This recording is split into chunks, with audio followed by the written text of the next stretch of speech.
अब हम बात करेंगे फॉर्मेड एलिमेंट्स की। फॉर्मेड एलिमेंट्स में आरबीसी, डब्ल्यूबीसी और प्लेटलेट्स आते हैं, जिसमें सिर्फ डब्ल्यूबीसी ही ट्रू कंप्लीट सेल्स माना जाता है, जिसमें न्यूक्लियाई होता है और ऑर्गेनेल्स होते हैं। लेकिन आरबीसी को ट्रू सेल्स नहीं माना जाता, क्योंकि ना इसमें न्यूक्लियाई है और ना कोई अदर्स ऑर्गेनेल्स होते हैं। प्लेटलेट्स को भी ट्रू सेल्स नहीं माना जाता, क्योंकि ये सेल फ्रेगमेंट है, और हम आगे जाकर पढ़ेंगे तो डब्ल्यूबीसी का ही सेल फ्रेगमेंट है। बड़े बड़े जो डब्ल्यूबीसी होते हैं, मेगा कार्डियोसाइट्स, उसका ही एक सेल फ्रेगमेंट है प्लेटलेट्स। तो फॉर्मेट एलिमेंट्स में डब्ल्यूबीसी ही एक ट्रू कंप्लीट सेल्स है, आरबीसी और प्लेटलेट्स ट्रू कंप्लीट सेल्स नहीं होता। तो अनयूजुअल फीचर्स देखेंगे फॉर्मेट एलिमेंट्स का कि डब्ल्यूबीसी ही एकमात्र ट्रू एलिमेंट्स है, पहला फीचर्स, और आरबीसी और प्लेटलेट्स ट्रू सेल्स नहीं है। दूसरा फीचर कि फॉर्मेट एलिमेंट्स ब्लड स्ट्रीम में मात्र कुछ ही दिनों तक ही सरवाइव कर सकता है। ये हमेशा के लिए नहीं रहता है, कुछ दिनों के लिए सरवाइव करेगा और फिर वो डिस्ट्रॉय हो जाएगा। और जितने भी ब्लड सेल्स हैं या फॉर्मेट एलिमेंट्स हैं, वो ओरिजिनेट होगा बोन मेरो में, और ये डिवाइड नहीं करेगा। डब्ल्यूबीसी, आरबीसी और प्लेटलेट्स ये सभी के सभी बोन मेरो में ही ओरिजिनेट होंगे और ये डिवाइड नहीं कर पाएगा। हाँ, स्टीम सेल डिवाइड करेगा रेड बोन मेरो में, और वो रेड बोन मेरो से फिर ब्लड में आने के बाद डिवाइड नहीं करेगा। मतलब जो भी डिवीजन होगा वो स्टीम सेल्स का होगा, वो सेल्स जिससे कि फॉर्मेट एलिमेंट्स बने होते हैं। स्टीम सेल से ही डब्ल्यूबीसी, आरबीसी और प्लेटलेट्स बने होते हैं। और स्टीम सेल्स पे काफी सारे रिसर्च भी होते हैं, और इसके लिए काफी सारे लोगों, हमने देखा कि एक जापान के एक वैज्ञानिक को भी स्टीम सेल्स के लिए नोबेल का पुरस्कार दिया गया इसके रिसर्च के लिए। तो स्टीम सेल से ही डब्ल्यूबीसी, आरबीसी और प्लेटलेट्स बने होते हैं। ये रेड बोन मेरो में तो डिवाइड करेंगे कंटिन्यूअसली, लेकिन वहां से निकलने के बाद यदि वो ब्लड में आते हैं तो फिर वो डिवाइड नहीं करते, और वो जो पुराने आरबीसी है, डब्ल्यूबीसी है या प्लेटलेट्स है, उसको रिप्लेस करते हैं। इस स्लाइड में हम सबसे ज्यादा देखते हैं तो आरबीसी को। आप देखोगे कि जो सबसे ज्यादा दिख रहा है, जिसके बीच में कहीं कहीं आपको व्हाइट कलर का डिस्क भी दिखेगा, ये व्हाइट कलर का, ये है आरबीसी, जिसे हम इरिथ्रोसाइट कहते हैं। ये सबसे ज्यादा दिखाया गया है इस स्लाइड में, माइक्रोस्कोपिक स्लाइड में। उसके बाद प्लेटलेट्स को भी आप देख सकते हो सेल फ्रेगमेंट्स के रूप में। यहाँ आप साइड में देखते हो तो छोटे छोटे टुकड़े जो दिखते हैं वो प्लेटलेट्स हैं। उसके बाद अलग अलग तरह के डब्ल्यूबीसी भी देख सकते हो, जैसे न्यूट्रोफिल्स, लिम्फोसाइट और मोनोसाइट्स को। ये डब्ल्यूबीसी है जिसकी चर्चा और इसके स्ट्रक्चर की चर्चा हम कुछ समय के बाद करेंगे। लेकिन आप ऐसे देखते हो कि इसमें डब्ल्यूबीसी में कि बहुत सारे लोबुलर, मतलब गोल गोल न्यूक्लाई दिखेंगे जो एक दूसरे से बंधे हुए हैं, लोबुलर स्ट्रक्चर गोल गोल। यहाँ पे आप देखोगे किडनी सेपेड भी मोनोसाइट्स में कि किडनी सेपेड स्ट्रक्चर दिखता है। लिम्फोसाइट का जो न्यूक्लियस है काफी बड़ा है, इतना बड़ा है कि वो आप देखोगे कि साइटोप्लाज्म का एक बहुत बड़ा हिस्सा जो है वो ये न्यूक्लियस ही है लिम्फोसाइट में, जिसकी चर्चा हम थोड़े समय के बाद करेंगे। इरिथ्रोसाइट सबसे पहले पढ़ते हैं। इरिथ्रोसाइट का शेप बाइकॉनकेव होता है, फ्लैटेड डिस्क देखेगा और बीच में सेंटर में डिप्रेस दिखेगा। और माइक्रोस्कोपिक देखोगे तो मिनिएचर डॉट नट्स की तरह ये दिखेंगे। और मैच्योर इरिथ्रोसाइट प्लाज्मा मेम्ब्रेन इसके चारों तरफ बाउंड होता है, लेकिन इसमें न्यूक्लियस नहीं होता है। प्लाज्मा मेम्ब्रेन होता है मैच्योर इरिथ्रोसाइट में, लेकिन न्यूक्लियस नहीं होता है। कलर की बात की जाए तो थिन सेंटर में थोड़ा लाइटर कलर देखेगा और एड्स में थोड़ा ज्यादा कलर देखेगा। तो हम देखते हैं इसके सबसे पहले इरिथ्रोसाइट का स्ट्रक्चर। इरिथ्रोसाइट के जो स्ट्रक्चर में हम देखेंगे बाद में, तो बीच का जो स्ट्रक्चर है वो थोड़ा सा दबा हुआ दिख रहा है यहाँ पर, और ये व्हाइटिश कलर का दिखेगा। सेंटर जो है, जो हम कहेंगे रिम, ये थोड़ा सा डार्क कलर का दिखेगा। और अभी हमने पिछले स्लाइड में देखा भी था कि बीच में व्हाइट व्हाइट कलर का दिख भी रहा है। तो यहाँ पे इसका एक साइड व्यू दिखाया गया है, जिसमें बताया गया है कि 2 माइक्रो है इसकी मोटाई, और डायमीटर बताया गया है 7.5 माइक्रोमीटर। ये माइक्रोमीटर में है डायमीटर्स। तो यहाँ हम इरिथ्रोसाइट के बारे में पढ़ा कि centre appear lighter in colour than their edges. तो बीच में चूंकि जहां पे ये दबा हुआ है, बाइकॉन्केव डिस्क की तरह दिख रहा है, तो सेंटर में थोड़ा सा लाइट कलर है, जिसे हमने देखा भी था यहाँ पे कि सेंटर थोड़ा सा लाइटर कलर का है, और रिम पे या एड्स में जो किनारा है वो थोड़ा सा डार्क कलर का दिखता है।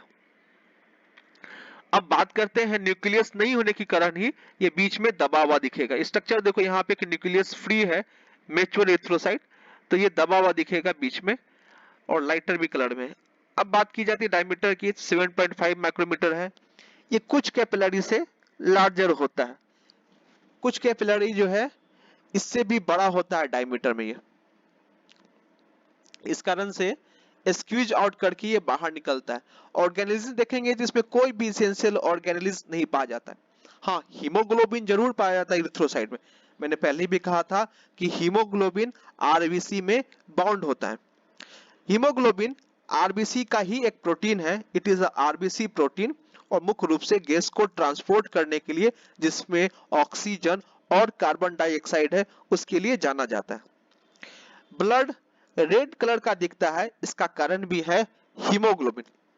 हीमोग्लोबिन ऑक्सीजन से बहुत सी आसानी से और रिवर्सिबली, मतलब जब चाहे तब वो ऑक्सीजन वहां से रिमूव भी कर सकता है, इजिली और रिवर्सिबल।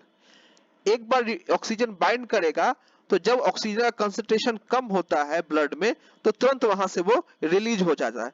ये ट्रांसपोर्टेशन के लिए बहुत जरूरी है, रिवर्सिबल होना और इजिली बाइंड होना, दोनों के गुण हीमोग्लोबिन में पाए जाते हैं। यहाँ पर हमने Hb को हीमोग्लोबिन के रूप में डिनोट किया है। इसके अलावा इरिथ्रोसाइट में एंटीऑक्सीडेंट एंजाइम भी होते हैं।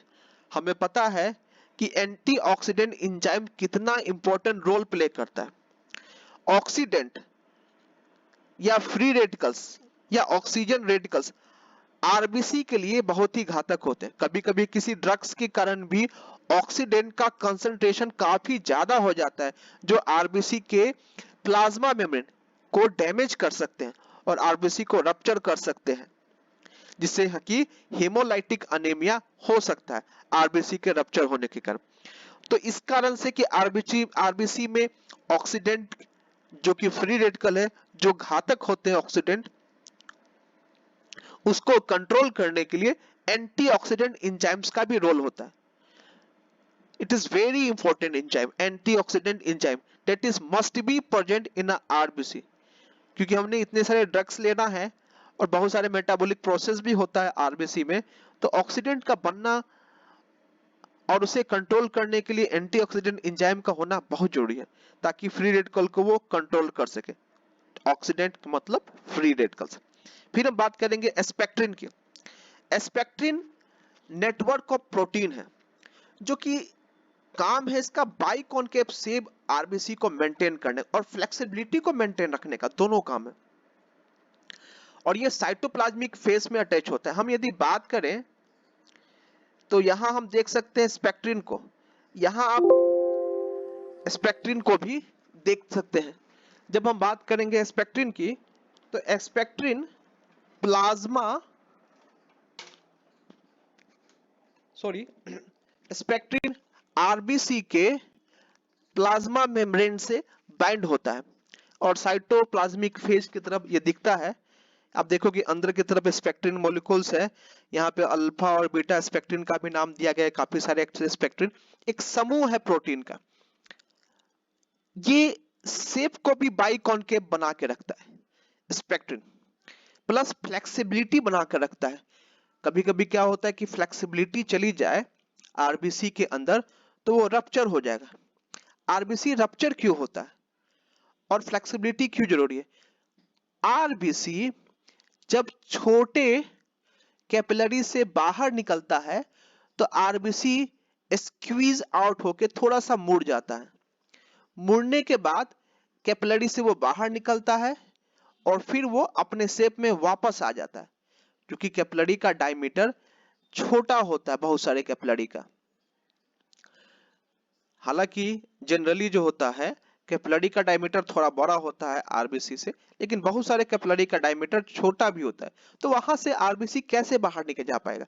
आरबीसी को मुड़ना होगा और मुड़ के वो स्क्वीज आउट होते हुए कैपिलरी से बाहर जाएगा और कैपिलरी से बाहर निकलने के बाद वो फिर अपने शेप में वापस चला जाएगा। तो उसके लिए फ्लेक्सिबिलिटी की जरूरत होती है स्मॉल कैपिलरी से निकलने के लिए। इसके लिए स्पेक्ट्रिन का रहना जरूरी है। कभी कभी इसी स्पेक्ट्रिन मॉलिक्यूल्स में यदि डिसएडवांटेज आ जाए, यदि उसमें म्यूटेशन हो जाए या स्पेक्ट्रिन मॉलिक्यूल्स में कोई एबनॉर्मलिटी हो जाए, तो आरबीसी रप्चर करेगा, वो मुड़ेगा और डायमीटर से जैसे ही कैपिलरी के छोटे स्मॉल डायमीटर से वो पास आउट होगा तो फ्लेक्सिबिलिटी ना रहने के कारण वो रप्चर हो जाएगा और उसके प्लाज्मा मेम्ब्रेन ब्रेक डाउन हो जाएंगे और आरबीसी का भी ब्रेक डाउन हो जाएगा। तो स्पेक्ट्रिन मॉलिक्यूल्स का भी रहना जरूरी है। इस कारण से भी हेमोलाइटिक अनेमिया हो सकता है, मतलब आरबीसी रप्चर कर सकता है। पहला हमने पढ़ा था एंटीऑक्सीडेंट एंजाइम भी आरबीसी को रप्चर होने से बचाता है, और दूसरा स्पेक्ट्रिन जो है वो भी आरबीसी में फ्लेक्सिबिलिटी मेंटेन रखता है ताकि वो स्मॉल डायमीटर के कैपिलरी से आसानी से मुड़कर पास कर सके। तो यहाँ पे भी हेमोलाइटिक एनीमिया होने से बचेगा स्पेक्ट्रिन की कारण, क्योंकि स्पेक्ट्रिन ने फ्लेक्सिबिलिटी को मेंटेन रखा है। तो यहाँ पर हम देखेंगे कि सुपर एग्जांपल है कॉम्प्लीमेंट्री स्ट्रक्चर और फंक्शन का आरबीसी। इरिथ्रोसाइट का मेजर फैक्टर कंट्रीब्यूट करता है ब्लड विस्कोसिटी में। आरबीसी काफी ज्यादा अमाउंट में है। यदि आरबीसी का कंसंट्रेशन काफी ज्यादा हो जाएगा तो विस्कोसिटी और ब्लड भी काफी ज्यादा बढ़ जाएगी। इसके लिए हमने देखा है ब्लड डोपिंग जैसे कुछ टेस्ट भी करवाने होते हैं। ब्लड डोपिंग जिसे कि ओलंपिक जैसे गेमों में बैन कर दिया गया है। इसके लिए क्या होता है कि सबसे पहले कुछ लोग जो एथलीट्स होते हैं आरबीसी को बाहर निकाल लेते हैं इवेंट के कुछ दिन पहले और उसे स्टोर करके रखते हैं। शरीर में ब्लड की कमी हो जाने के कारण, चूंकि इंड्यूस है ब्लड हमने जानबूझ कर निकाला है, शरीर ज्यादा आरबीसी बनाता है और जिस दिन वो प्ले करते खेलते हैं तो वो क्या करते हैं कि जो पहले 2-3 दिन पहले का जो आरबीसी उन्होंने निकाल के स्टोर फॉर्म में रखा था उसे फिर से इंजेक्ट करते हैं ब्लड में। इस कारण से क्या होता है कि ब्लड का कंसंट्रेशन काफी ज्यादा हो जाता है और जब वो दौड़ते हैं तो दौड़ने के दरमियान क्या होता है शरीर से उनका पानी पसीना बाहर निकलता है और ब्लड ज्यादा से ज्यादा विस्कस होता चला जाता है और ज्यादा विस्कस होना ब्लड का हार्ट पे ज्यादा प्रेशर डालता है और कहीं पे क्लॉटिंग का भी फॉर्मेशन हो सकता है, जिस कारण से एथलीट्स की मौत हो सकती है। तो एथलीट्स दौड़ते भी हैं, डिहाइड्रेशन मतलब शरीर से पानी का निकलना, क्योंकि पसीना निकलेगा तो डिहाइड्रेशन होगा और जब डिहाइड्रेशन होगा तो ब्लड की विस्कोसिटी भी बढ़ेगी, क्लॉट होगा, हार्ट पे पंप करने में ज्यादा प्रेशर होगा, हार्ट फेलियर हो सकती है और उनकी मौत हो सकती है। तो ओलंपिक जैसे इवेंट में ब्लड ड्रॉपिंग को मना किया गया है।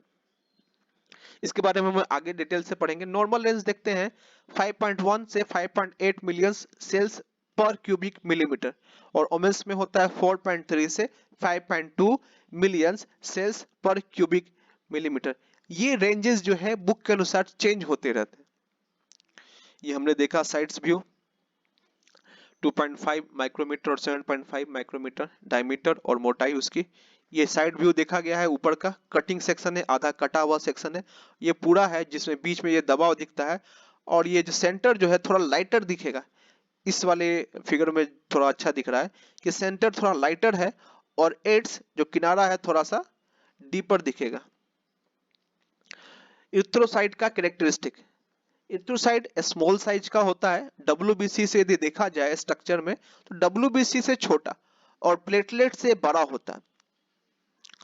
हमने पीछे स्लाइड पे एक देखा भी था कि हमने पीछे स्लाइड पे हम यदि बात की जाए तो यहां हम देखते हैं तो यहाँ पे जितने भी आरबीसी है तो प्लेटलेट्स छोटे हैं, और ये आरबीसी जो बीच में थोड़ा सा व्हाइट जैसा भी दिखता है क्योंकि ये दबा हुआ पोर्शन है इस कारण से व्हाइट दिखता है, तो आरबीसी प्लेटलेट से बड़े लेकिन डब्ल्यूबीसी से छोटे होते हैं। ये देखिए डब्ल्यूबीसी है, न्यूट्रोफिल्स है, लिम्फोसाइट है, मोनोसाइट है, सभी से छोटा है। आरबीसी सबसे ज्यादा दिखाया गया है इस स्लाइड में। तो आरबीसी प्लेटलेट से तो बड़े लेकिन डब्ल्यूबीसी से छोटे होते हैं।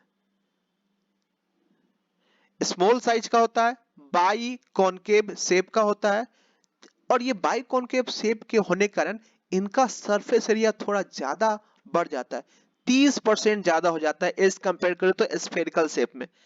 तो बाई कॉनकेव बीच में दबे होने के कारण इनका जो सरफेस एरिया है वो 30% एक्सटेंड करता है।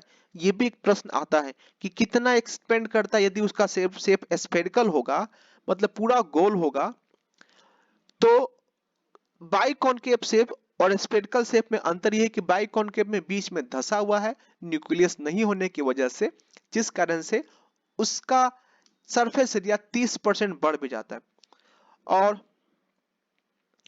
इसमें लगभग 97% हीमोग्लोबिन होता है। यहां पर हमने वाटर को काउंट नहीं किया है, वाटर को हमने छोड़ के 97% हीमोग्लोबिन होता है, जिसमें पानी को हमने काउंट नहीं किया।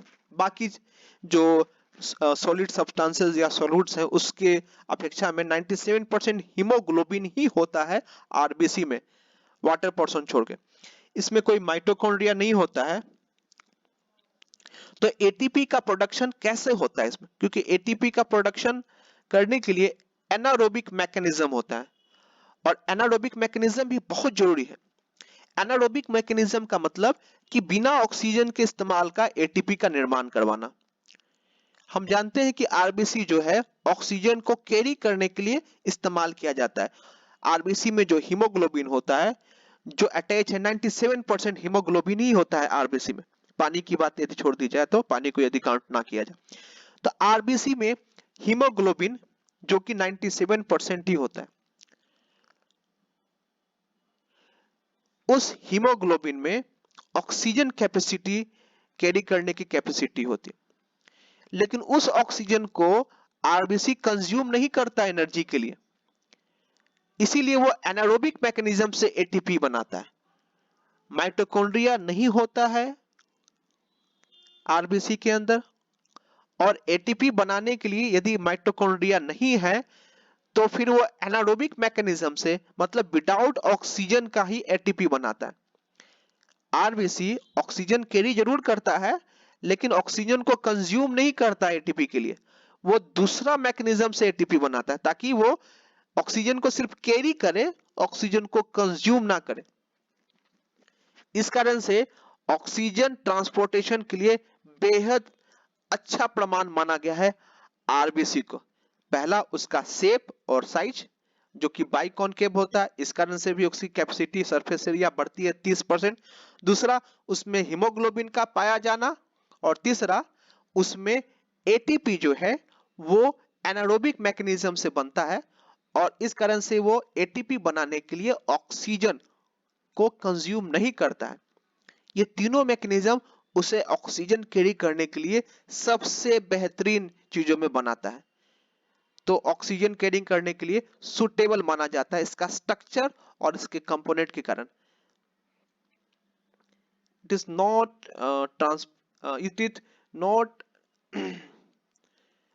produce ATP by the aerobic mechanism, it is produce ATP by the anaerobic mechanism। Erythrocyte की फंक्शन की बात की जाए तो आरबीसी मुख्य रूप से डेडिकेटेड है सिर्फ और सिर्फ रेस्पिरेटरी गैसेस को, जैसे कि ऑक्सीजन और कार्बन डाइऑक्साइड। ये ट्रांसपोर्ट करता है ऑक्सीजन को लंग्स से निकालकर बॉडी टिश्यू तक, और कार्बन डाइऑक्साइड को टिश्यू से लंग्स तक ट्रांसपोर्ट करता है, जहां पे कार्बन डाइऑक्साइड लंग्स से एक्सपल्सन भी करता है। इसके अलावा भी ये अलग अलग तरह के ब्लड ग्रुप को कैरी करता है, जिसमें कि एंटीजन ए, एंटीजन बी और आरएच फैक्टर, जो कि ब्लड ट्रांसफ्यूजन, जब ब्लड को ट्रांसफ्यूज किया जाता है एक पर्सन से दूसरे पर्सन में, तो उस वक्त में इरिथ्रोसाइट बहुत इंपॉर्टेंट रोल प्ले करता है। हीमोग्लोबिन का स्ट्रक्चर, हीमोग्लोबिन में मुख्य रूप से ग्लोबुलिन्स और रेड पिगमेंट हीमे होता है। हम बात करते हैं ग्लोबुलिन्स की। ग्लोबुलिन्स में 4 पॉलीपेप्टाइड चेन्स होते हैं, जिसमें 2 अल्फा और 2 बीटा चेन्स होते हैं। हीमे पिगमेंट्स और ग्लोबुलिन्स दोनों आपस में एक दूसरे से बाइंड होते हैं, और ब्लड का कलर यदि रेड होता है तो उसका कारण हीमोग्लोबिन में पाया जाने वाला हीमे पिगमेंट है, जो कि रेड होता है। इसी कारण से ब्लड का कलर भी रेड होता है। तो हीमोग्लोबिन में भी हीमे, क्योंकि ग्लोबुलिन का कलर देखें तो ग्लोबिन का कलर कुछ येलो जैसा कलर होता है और हीमे का कलर रेड होता है। तो ब्लड का कलर यदि रेड है, इसका कारण है हीमे का प्रेजेंट होना। ये ब्लड को रेड कलर में कन्वर्ट करता है। और हीमे के सेंटर में एक आयरन एटम होता है, जो कि ऑक्सीजन मॉलिक्यूल से बाइंड करता है, और हर एक हीमोग्लोबिन में 4 ऑक्सीजन मॉलिक्यूल्स को O2 को कैरी करने की कैपेसिटी होती है।